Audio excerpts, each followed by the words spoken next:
Today's daf is Tzadi Zayin 97. We're beginning at 96b towards the end. The discussion in the Gemara is somebody finds tefillin, can bring them in or not, and whether we know that they are kosher tefillin or not. And so the Mishnah had said that that he can bring in only old tefillin, but not new tefillin. And the Gemara at this point thinks that the reason is old tefillin we know are made for tefillin, but new tefillin, they don't look like they're made for tefillin, and in fact, maybe they were made as an amulet.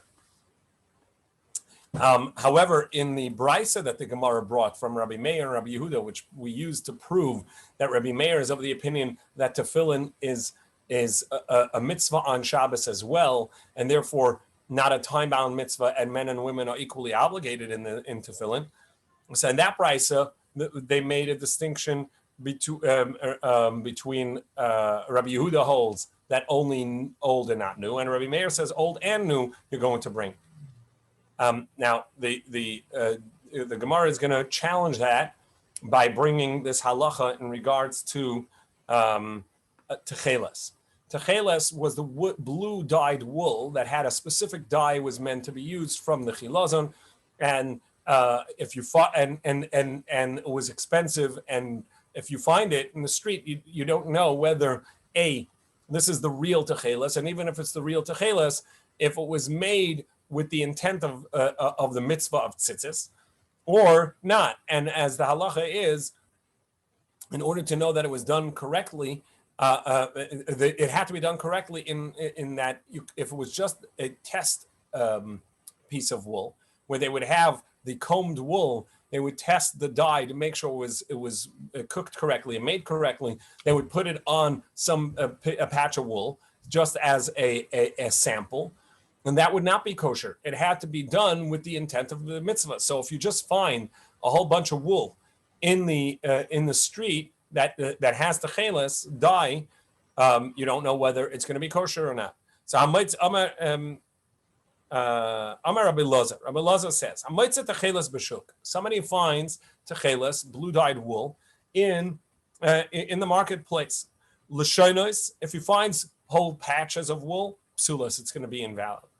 Chutin, if he finds threads, meaning already spun, kasherin, those are going to be kosher. And the assumption is because somebody who was careful enough to make it properly into threads, which are going to be used for tzitzis, so then you know that they know what they're doing and they know the halachas and they did it correctly.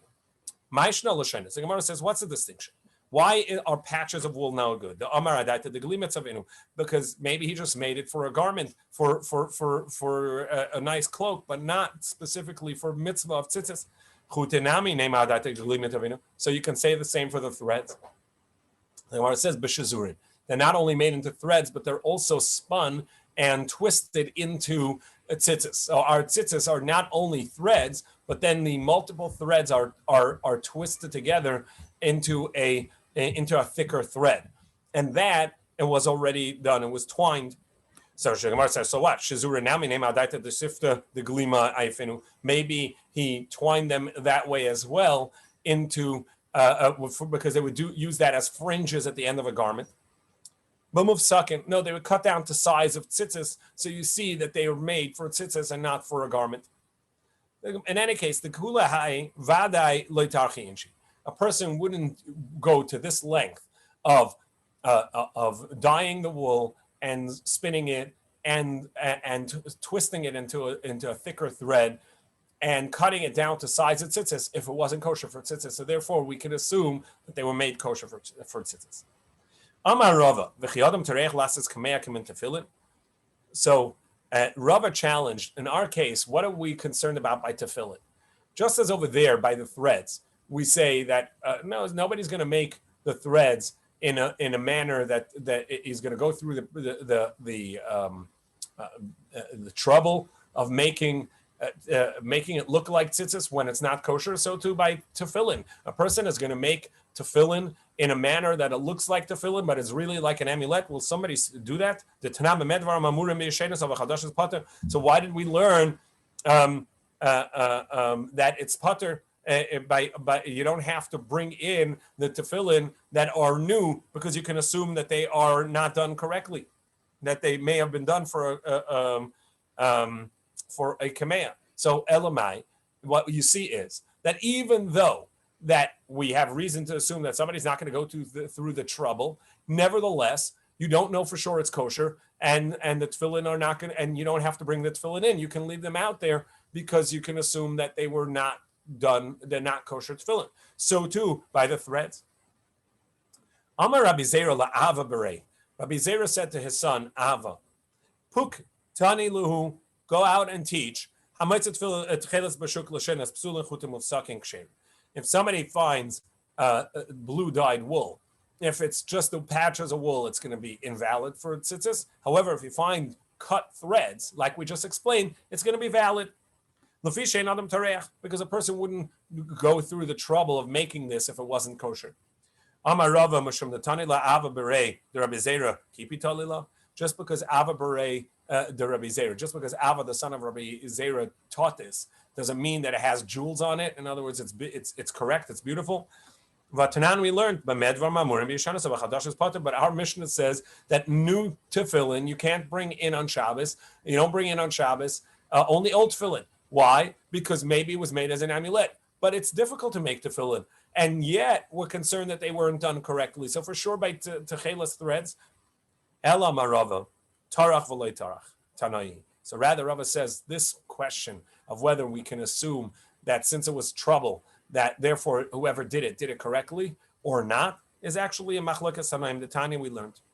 Hamotzit tefillin machnisan zug zug echad ish v'echad ish. As we learned before, somebody finds tefillin. He brings them in one pair at a time, regardless of whether it's a man or a woman. Echad chadasha v'echad yeshanis. It's outside on the table.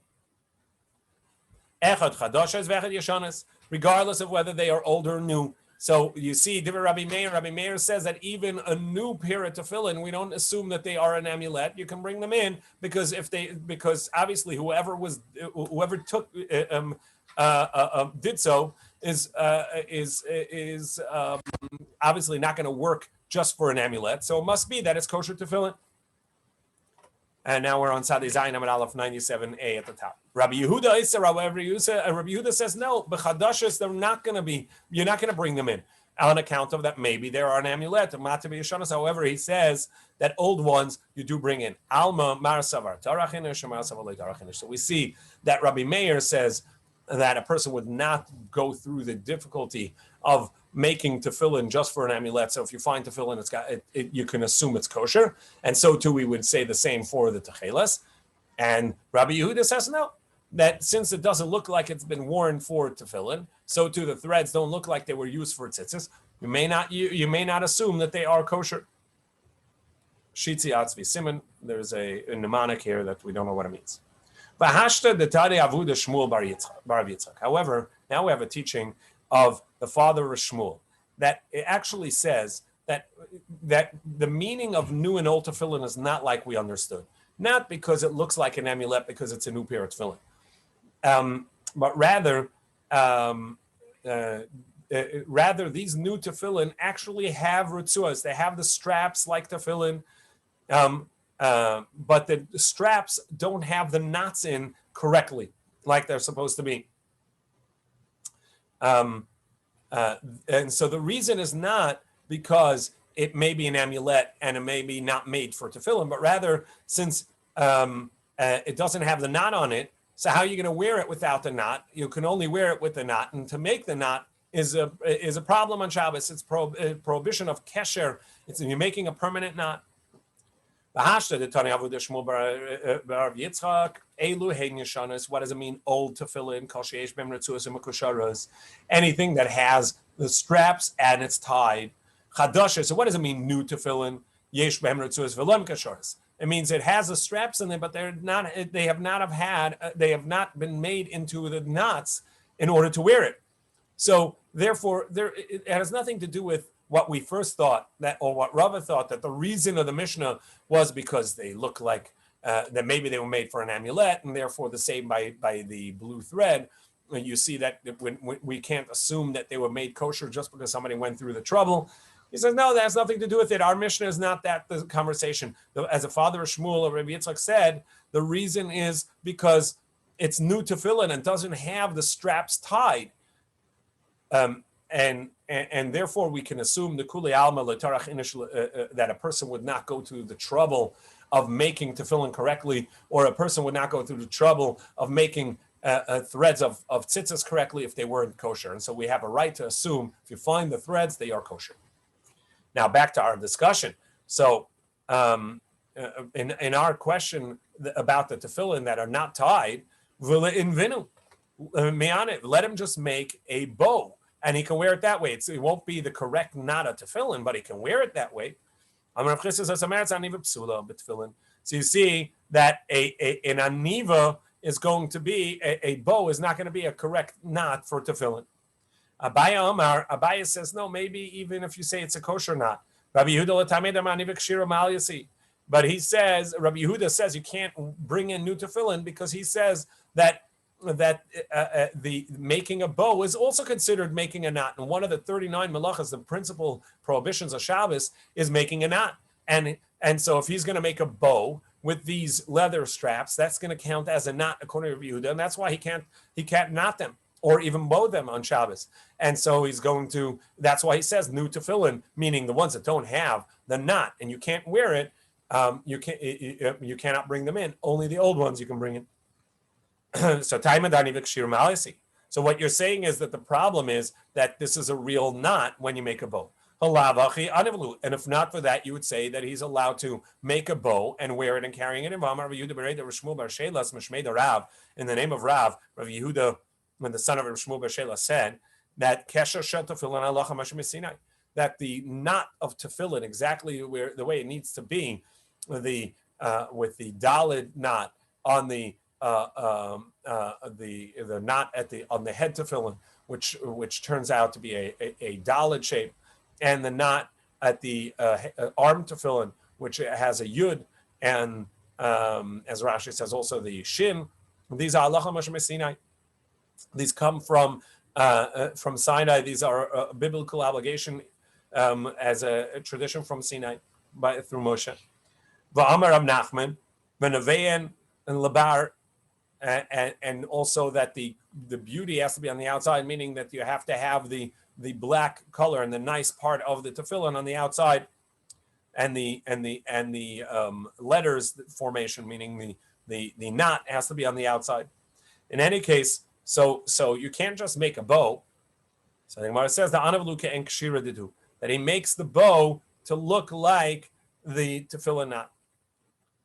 Amar Rav Chisda Amar Rav lekech tefillin mamishein mumcha beidik shtayim. So now, if somebody going back to the tefillin, knowing that it's kosher tefillin, somebody buys tefillin from somebody who we don't know whether he's a mumcha or not, whether he's an expert or not in tefillin. So we don't know whether they're kosher. He needs to check 3 tefillin, either 2 of the head and 1 of the arm, or 1 of the head and 2 of the arm. But that's what he has to check. He has to check 3 tefillin, 1 full pair, and 1 more. So Gemara says, if he's buying it out from one person, meaning this middleman who's selling it, it had 1 scribe who made all of them. Why is it not sufficient to check 3 arm tefillin or 3 head tefillin? But if he's buying it from multiple scribes, multiple sofrim, because each one needs to be checked. So Gemara says, you're right. We're talking about that he buys it from 1 supplier. But we have to know that he knows how to do both the hand and the head, and it's sufficient to check a total of 3, which shows a chazaka, as long as there's 1 head and 1 arm in there, and all 3 were made correctly. So Gemara says, it's not so. But we have a teaching, Rabbi Bar Shmuel taught, by tefillin you have to check 3 head tefillin and 3 arm tefillin. My love, wouldn't you say it means either 3 head or 3 arm, and that would be sufficient to tell us that this person is an expert in tefillin? Like shalosh mehen shalosh, it means a total of 3 mehen shal yad mehen shal rosh, and of those 3 you need of the head and of the arm. But as the previous teaching said, you need a total of 3 tefillin checked. As long as 1 is of the head and 1 is of the arm, that's sufficient. Wait, but Rav Kahana said by tefillin you check 2 of the head and the arm. Hamani Rebbe, that's the opinion of Rebbe, who is of the opinion that in order to establish a chazaka, you don't need 3. To establish an established norm, you don't need 3 occurrences. 2 occurrences is sufficient for us to establish. And so as long as you check 2, a head and an arm, that's sufficient to give the status of a kosher scribe, a kosher tefillin maker, on the person that it was purchased from. Because Rebbe is of the opinion 2 is a chazaka. The Gemara says if that's the case, Rebbe aim a sefer. Well, what about the next halacha, which is at the end of that?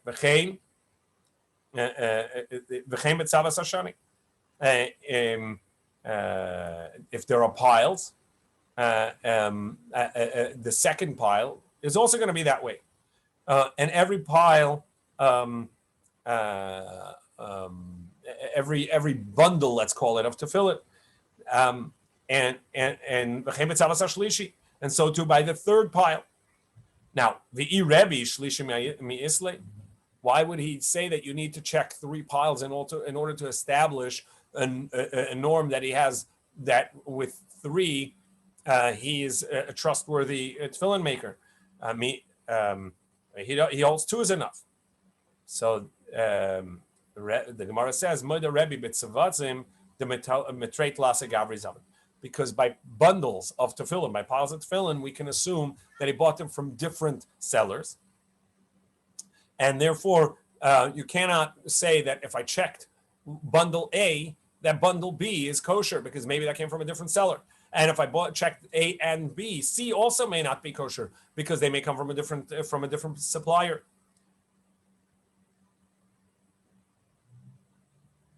Well, then why did he stop at 3? You need to check the third one, the fourth one, the fifth one. The Gemara says you're right. In a chanami. That's what he means, and he just didn't continue counting. Once he said 3, he knew that you mean more. That he said once he holds chazaka as 2. So once he said you need to count 3, that means you have to continue checking with each one of the bundles, because one bundle is not going to be proof for the previous one. Even the fourth bundle, fifth bundle, because each bundle can come from a different a supplier. So within one bundle, you have to check 2 in order to establish 1 head and 1 arm tefillin, 1 shalosh, 1 shal yad, and that's going to be sufficient to tell us that bundle comes from a kosher supplier. And then each bundle subsequently is also going to have to be checked, because they can come from a different supplier, and we have to establish the chazaka on that one. The Mishnah continued and said, "Matzon tzavasim or krichas." If you found them in bundles or tied together. So what does that mean? My tzavasim and my krichas. Amar Rav Yehuda Amar Rav. So Rav Yehuda said in the name of Rav, "Heinen tzavasim, heinen krichas." It's the same. They're bundles, but tzavasim zuzi. By bundles, it means that they're come in pairs, and kricha is the krichan tuva. And when it said that they are tied together, that's even more than pairs.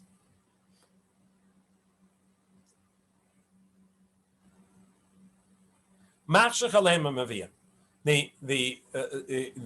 Mishnah further said that if there were a lot of them there, so what he does is he waits until the evening and then he brings them. So Gemara says, "Amai, why? La'elinu zug zug." Let him bring in 1 pair at a time. Why does he have to wait there till the evening just because there are a lot of them? Rav Yitzchak, the son of Rav Yehuda, said that my father Rav Yehuda explained, If he can bring in one pair at a time and go back and bring another pair, etc., and he'll be done before the end of the day, so then of course you can go ahead and do that. However, but if you're not going to get all of them in by the end of the day, so that means you have to be there at the end of the day to bring them all in anyhow. So why would you go through the difficulty of on Shabbos go in and out and in and out? Just remain there till the end of the day, and you can bring them.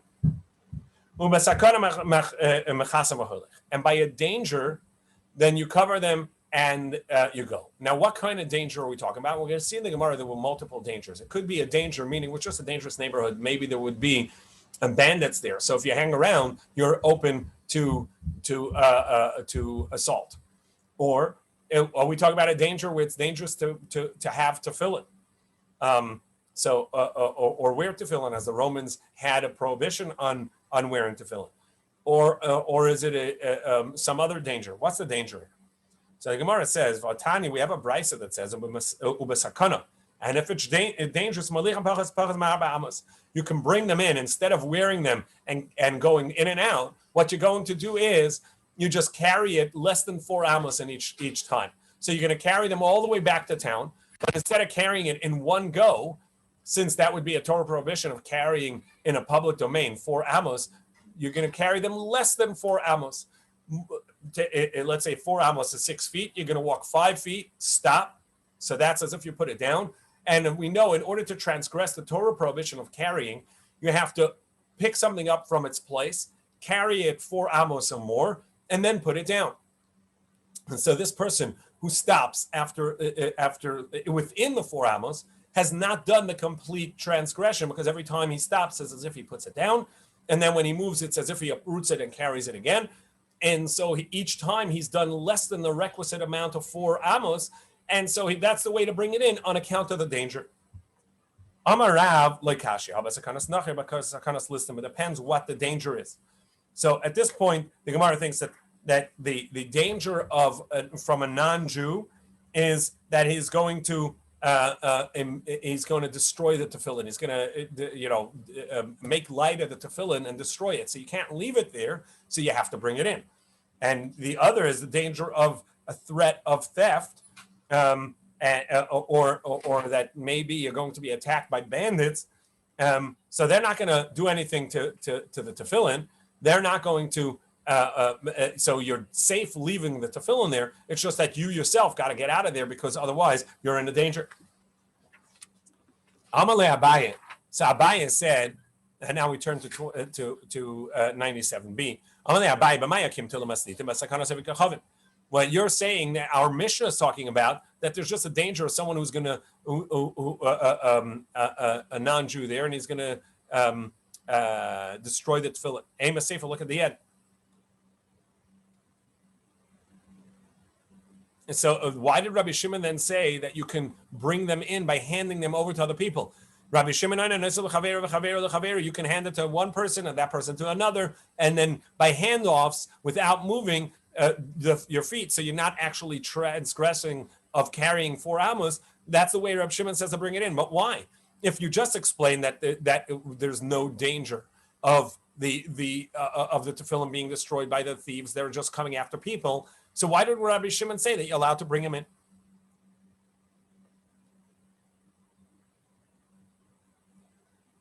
Rashi has a different interpretation here, as we said, which is that the danger is whether or not just having tefillin was a danger, and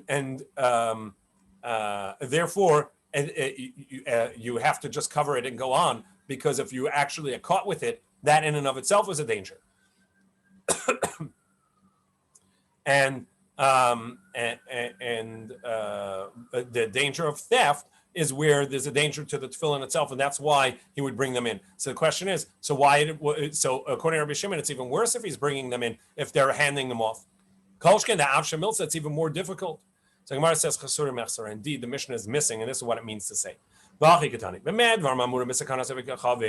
This is only true if there's a danger of the Romans catching you with the tefillin. So then you just cover it and walk away.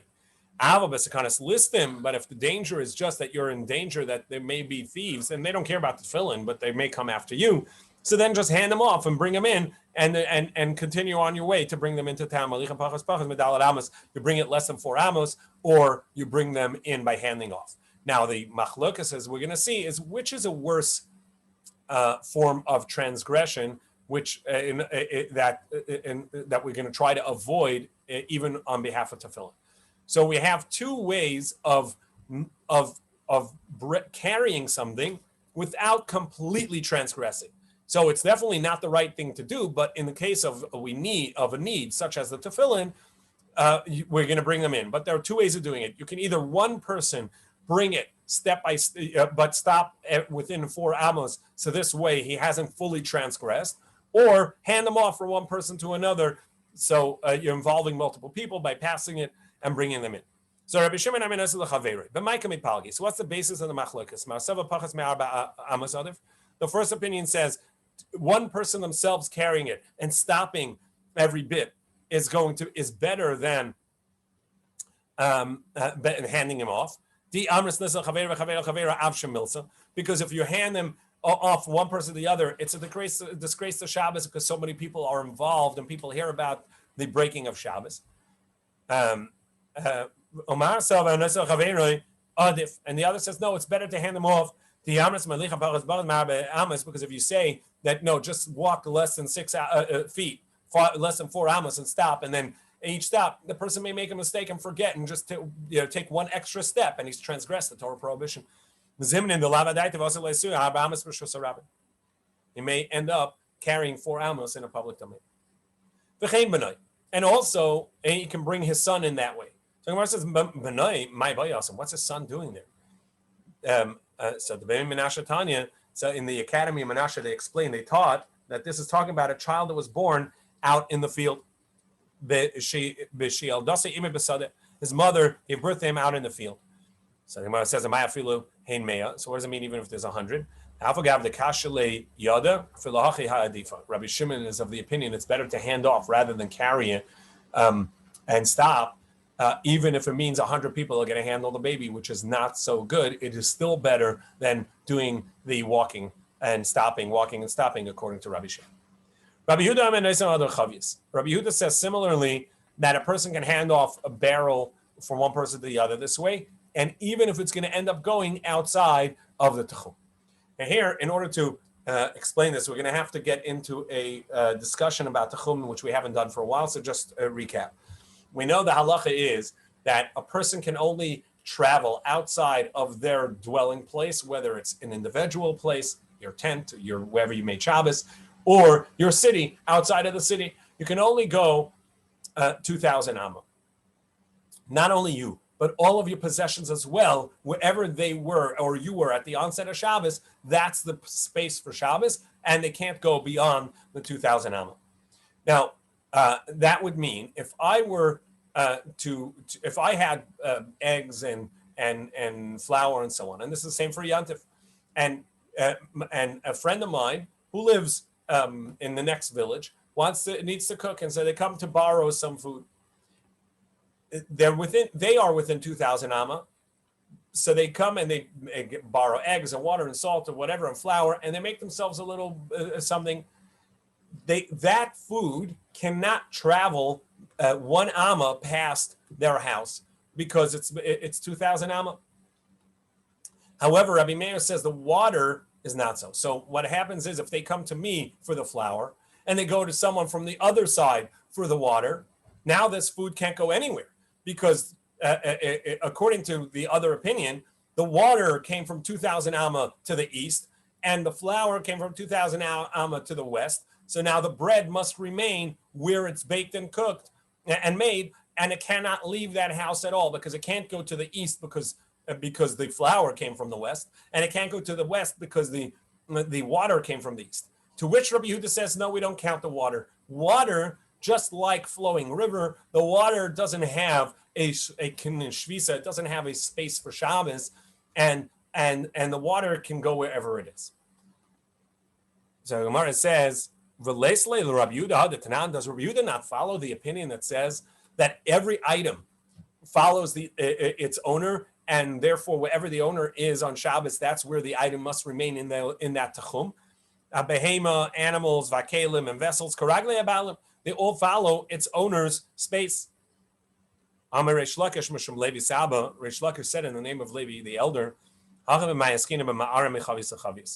no, the water, of course, the barrel of the water it must stay within the 2,000 amma. What it's talking about is that he pours the water out to the next person's barrel. At the end of 2,000 amma, he can hand the water off to the next person or pour the water out into the next person's barrel, and they can take it back to where they go because the water does not have a Shabbos limit. Rabbi Yehuda, because it says water is not significant enough and it doesn't have a Shabbos space. The Tanana is we learned. Rabbi Yehuda says in this case where they took water from one place, flour from another, and they made a bread, that the water doesn't count and define this bread. It doesn't have a space. And therefore he says, what it means, when the Chachamim responded to him, they said, well, this shouldn't go beyond the 2,000 amma, means he shouldn't hand off the contents more than 2,000 amma. More than where he goes. So Gemara says, Rabbi Yehuda, so Gemara says, really? Rabbi Yehuda only said this when the water is in part of the dough. So it's a part of the dough. It's insignificant to the dough. The flour and the bread is significant. The water, even though it's an ingredient, but that becomes nullified in the dough. That's why he said it doesn't have any Shabbos limits. But if the water is right here in the bucket, it's alive and well. Mishamesle, would he say that water doesn't have a Shabbos space?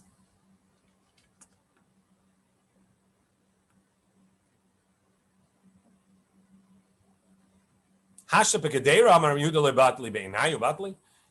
a pot, Rabbi Yehuda says that it's still there for sure when they're there. How do we know that we said at the time we learned? Rabbi Yehuda says Mayim Melach B'Teilim B'Isa. The water and the salt are going to be nullified in the bread. So if the salt came from the north, 2,000 amma, the flour came from the east, 2,000 amma, west 2,000 amma, and the water came from the east 2,000 amma, the bread is only going to be limited by the flour's space, but not by the salt and water because they're nullified in the bread. However, Rabbi Yehuda continues, it says, Ve'em b'teilim b'kadeira. They're not nullified in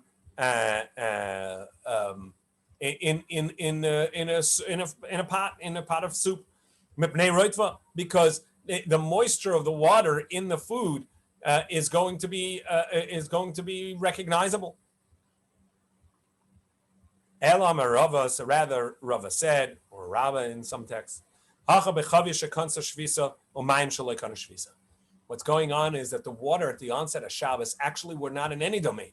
The water was a flowing river, and this barrel full of water is a barrel that was the water that was drawn now on Shabbos. And so even though the barrel, which is a vessel has a limit of the owner's space, the water, which is in that barrel, does not have a limit of the owner's space because the water itself was actually part of the flowing river, and therefore it had it has no limit. It can go anywhere and everywhere on Shabbos.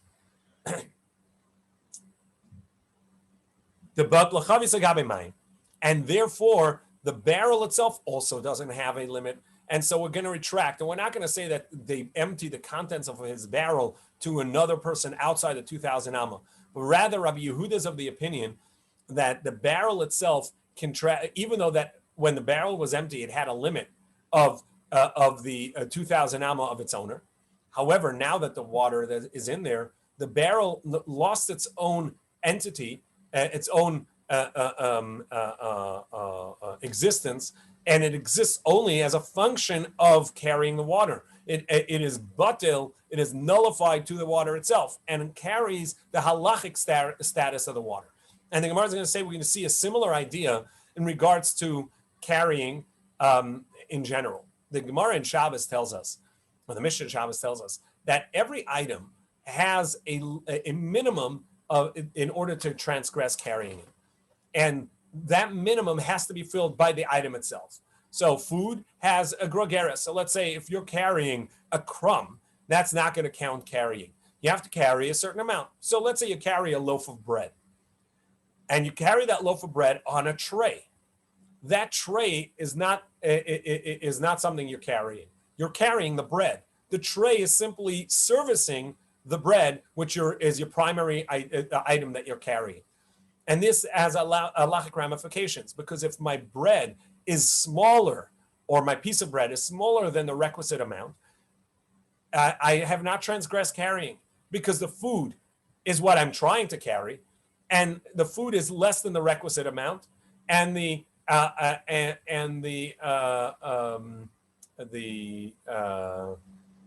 tray is only servicing the food, and therefore it's not going to count as carrying. Kedetanan, as we learned, hamoitzi hachai b'mita. Somebody carries a living person in a bed, and as we saw, just as in this, the food is less than the requisite amount.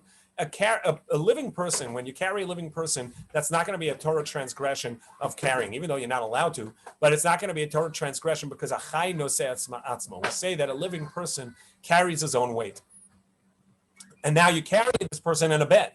So the bed definitely would be a vessel if it was empty. But now that it's servicing the living person, and you don't transgress carrying for the living person, the bed also is going to be nullified and insignificant in as much as it is really a part of carrying the living person, and you don't transgress. Potter. So you don't transgress a Torah prohibition. It's prohibited to do, but you don't transgress a Torah prohibition. Afalamita, and even the bed won't be a transgression. Because a bed is secondary to the person. Also with food, if the tray is going to be secondary and nullified to the food. And if the food was less than the requisite amount, you didn't transgress. So too, pachas mikashir, if you have food less than the requisite amount, bechli, in a vessel, pater afalakli, you're going to be exempt even for the vessel. Gary, we are now at 37b, the first wide line. Because the vessel is secondary to the food, and the food is not enough to be to obligate you in bringing a sacrifice for transgression. So too over here, where our question is about the water and the vessel being carried outside of the Shabbos domain of the 2,000 amma that the owner is allowed to go. Rabbi Yehuda says, since the water comes from a stream, and that stream water doesn't have a Shabbos limit because it's flowing throughout Shabbos. The barrel that, even though that at the onset of Shabbos, the barrel was empty, and that barrel had the limits of Shabbos that the owner had. It can only be in the owner's town and maximum 2,000 amma outside of there. However, once you fill the barrel with water, the barrel now loses its own identity, and it becomes a secondary and becomes functional to the carrying the water. And the water doesn't have a Shabbos limit, so too the barrel no longer has its own existence and therefore doesn't have its own Shabbos limits. Masav Rav Yosef challenged. Rabbi Yehuda says, b'shiyara, in a caravan, so a person is traveling in a caravan and Shabbos sets in, and the caravan's not going to wait for him. So he's got to come into town. But he's carrying items. So what he does is he hands it off. He hands the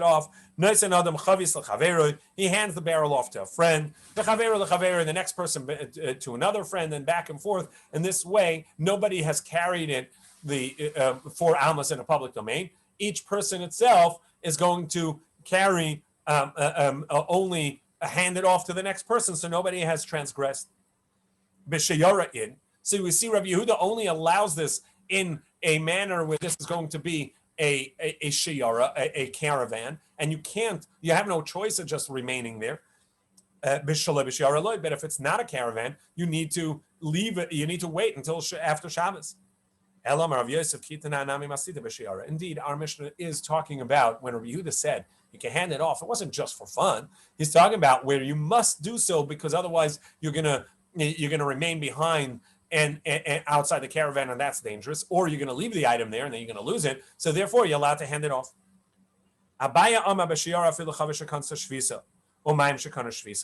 No, he says there's a distinction. The brisa is talking about where a caravan, with there, even though at the onset of Shabbos, the water is already in the barrel, and therefore it has a Shabbos space. Not the barrel and the water are obligated in the Shabbos space, and it cannot travel beyond 2,000 amma. Yet he can hand it off to the next person.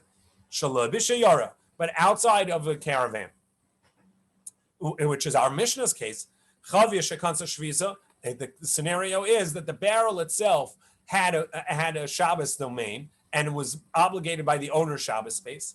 Umayim shalekana shvisa, but the water that come from the stream, the river, which didn't have a Shabbos space, and therefore the barrel becomes nullified to the water, and he can hand it off. Ravashi says, here's the explanation. No, what's going on here is that this barrel and the water, they were all in there before Shabbos. However, no one owned the barrel at the onset of Shabbos. And so there was no space for this barrel. There was no owner to define the Shabbos space for the owner. Aman Amrullah, and who argues with Rabbi Yehuda and says, hey, you can't do that? Rabbi Yochanan Uri. That's the opinion of Rabbi Yochanan Uri, the Amar, who had said, and we saw this early in the Masechta a few times, that even ownerless objects do define their space for Shabbos. An owner can define his object space, and his own barrel is going to have to be within his 2,000 amma. However, an ownerless item is not based on the owner, but it's based on where the barrel is or the item is. And what does it mean when according to this, when the Chachamim said to Rabbi Yehuda, this barrel can't go beyond the owner's space? It can't go any more than an item that has owners, meaning it can't go beyond the 2,000 amma. That would be the limit for Shabbos. Okay, we're up to the Mishnah. Tomorrow morning, Bez Hashem, we'll start with the Mishnah